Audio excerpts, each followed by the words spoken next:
আসসালামু আলাইকুম, আমি ইঞ্জিনিয়ার তানভীর। আজকে এসেছি এমন একটা সাইটে, এটা 3 বেডরুমের একটা প্রজেক্ট, কাপাসিয়া উপজেলার পলাশ গ্রামে। তো এই প্রজেক্টটি আমরা আজকে দেখাবো বিস্তারিত কিভাবে কাজ করা হচ্ছে, কিভাবে কাজ করলে খরচ কম হয়, কিভাবে কাজ করলে দ্রুত সময়ে কাজ করা যায়। এই বিষয় নিয়ে মোটামুটি আমরা বিস্তারিত তথ্য দেব এবং এই বাড়ির খরচ নিয়ে আপনাদেরকে তথ্য দেব। তো বাড়িটি 3 রুমের বাড়ি। আমার এই পাশে হাতের ডান পাশে একটি রুম, মোটামুটি বড়, মনে হয় 13 ফিট বাই 13 ফিটের মতো একটি রুম, না এরকমই 13 ফিট বাই 13 ফিট একটি রুম। আর এই পাশে আরেকটি রুম আছে হাতের বাম পাশে। তারপর হচ্ছে আমাদের ডাইনিং স্পেস, আর তার আগে হচ্ছে আমাদের সিঁড়ি। এখানে সিঁড়ির জন্য রড রাখা হয়েছে। ডাইনিং স্পেস, তার ডান পাশে আরো একটি রুম, আর এই পাশে হচ্ছে একটি টয়লেট, কমন টয়লেট, আর একটি কিচেন। এই হচ্ছে মোটামুটি আমাদের বাড়ির লেআউট। আর এখানে যেভাবে কাজ করা হচ্ছে লোড বিয়ারিং সিস্টেমে, আমরা কিন্তু 3 ফিট পর পর একটা করে রড দিতেছি, 12 মিলি রড। 12 মিলি রড দিয়ে তারপর হচ্ছে আমরা আস্তে আস্তে ওয়ালগুলো করতেছি। আর ভিতরে কিছু 3টা 4টা লেয়ার পর পর আমরা হচ্ছে এইভাবে রড দিতেছি, ব্লক কেটে, মানে ব্লকের এই মাঝখানটা কেটে তারপর এর ভিতর দিয়ে রড দিয়ে আমরা হচ্ছে ঢালাই করে দিতেছি, যাতে করে আমাদের বন্ডিংটা অনেক শক্তিশালী হয়। মানে পুরা স্ট্রাকচারটা কিন্তু তখন হচ্ছে আমাদের ফ্রেম স্ট্রাকচার হয়ে যায় আর কি, মানে টোটাল বিল্ডিংটাই আমাদের ফ্রেম হয়ে যায়। তো এইভাবে কাজ করলে দেখা যায় যে যে ছাদের লোডটা, সেই লোডটা কিন্তু খুব সহজে নিচে স্থানান্তর হতে পারে।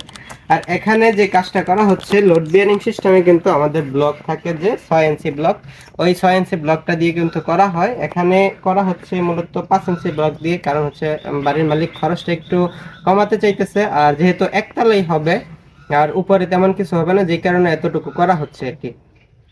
এক্ষেত্রে আমাদের খরচটা আরো কমতেছে।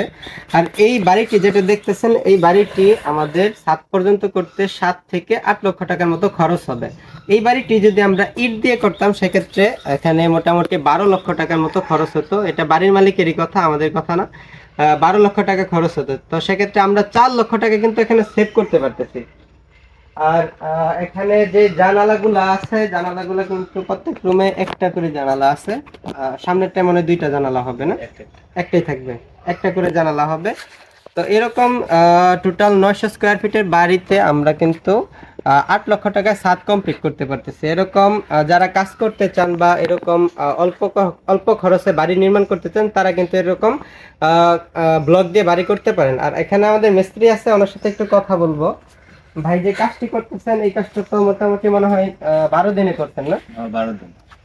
এই টোটাল কাজটা কিন্তু মোটামুটি ওইদিকে 7 ফিট হয়ে গেছে, না?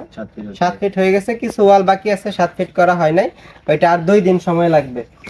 দুই দিন হলে হয়ে যাবে 7 ফিট। আর 2 দিনে 7 ফিট ওয়াল হয়ে যাবে, অর্থাৎ 14 দিনে কিন্তু আমরা লিন্টেল পর্যন্ত কাজ কমপ্লিট করে ফেলতে পারতেছি। তারপর হচ্ছে ছাদের কাজটুকু, মানে আর 3 ফিট ওয়াল হয়ে ছাদের কাজ। মোটামুটি টোটাল কতদিন সময় লাগবে তাহলে এই বাড়িটা আপনার কমপ্লিট করাতে? এখন মোটে আমাদের লাগতেছে প্রায় মাসখানেক। 1 মাস? 1 মাস লাগবে। মানে 1 মাসে একতলা একটা কমপ্লিট করতে পারতেছেন। তো যারা এরকম অল্প সময়ে ব্লক দিয়ে বাড়ি করতে চান, তারা কিন্তু 1 মাসের মধ্যে এরকম একটি বাড়ি করতে পারেন। অনেক সময় প্রবাসীরা যারা আছেন, ওরা কিন্তু দেখা গেছে যে 1 মাস 2 মাস 3 মাসের ছুটি নিয়ে দেশে আসেন, তারা কিন্তু দেখা যায় যে অল্প সময় একটি বাড়ি করতে চান। সেক্ষেত্রে কিন্তু আপনারা ব্লক চয়েস করতে পারেন, তাহলে আপনাদের কাজটা কিন্তু খুব দ্রুত গতিতে হবে। মোটামুটি 1 মাসের মধ্যে আপনারা ছাদ পর্যন্ত কমপ্লিট করে ফেলতে পারবেন। তারপর আর যেই ফিনিশিং এর কাজটুকু থাকে ওইটুকু করতে হয়তো আরো 1 মাস সময় লাগবে। 1 মাস 2 মাসের মধ্যে টোটাল কমপ্লিট হয়ে যাবে। তো আপনি যে কাজটি করতেছেন, এটা ফাউন্ডেশনটা তো কিভাবে করছেন? নিচে আমি মনে করেন যে আপনার 4টে রড দিছি 12 মিলি টানা দিয়ে, আপনার মনে করেন যে 6 ইঞ্চি পর পর আমরা জাংলি সিস্টেমে রড দিছি আর কি 12 মিলি। ঢালাইটা কয় ইঞ্চি দিছেন? ঢালাইটার হাইট দিছি, থিকনেস দিছি আমি 6 ইঞ্চি, 6 ইঞ্চি। পাঁচ দিছি 12 ইঞ্চি। আচ্ছা, 12 ইঞ্চি 5, 6 ইঞ্চি থিকনেস। হ্যাঁ। thickness। আচ্ছা, এই নিয়মটা কিন্তু ইঞ্জিনিয়ারিং কোনো পদ্ধতি না, এটা মূলত বাড়ির মালিক এবং মিস্ত্রি মিলে এই পদ্ধতিতে বাড়িটা নির্মাণ করতেছে। তবে এই ফাউন্ডেশনটা, যে বিম ফাউন্ডেশন, এটা কিন্তু এই বাড়ির জন্য যথেষ্ট না। আপনারা যখন বাড়ি নির্মাণ করবেন, যদি লোড বিয়ারিং সিস্টেমও করতে হয়, সেক্ষেত্রে কিন্তু অবশ্যই ইঞ্জিনিয়ারের পরামর্শ নিয়ে লোড ক্যালকুলেশন করে যতটুকু ফাউন্ডেশন করা প্রয়োজন ওই ফাউন্ডেশন করে তার উপর ব্লক দিয়ে ওয়াল করতে হবে। তাছাড়া কিন্তু বিল্ডিং ঝুঁকিতে পড়তে পারে। আর আরেকটা বিষয়, এখানে কিন্তু মোটামুটি মজবুত করা হলেও এখানে কিন্তু লোড বিয়ারিং ব্লকটা ইউজ করা হয় না, 5 ইঞ্চি ব্লকটা ইউজ করা হয়েছে, যা করা উচিত না।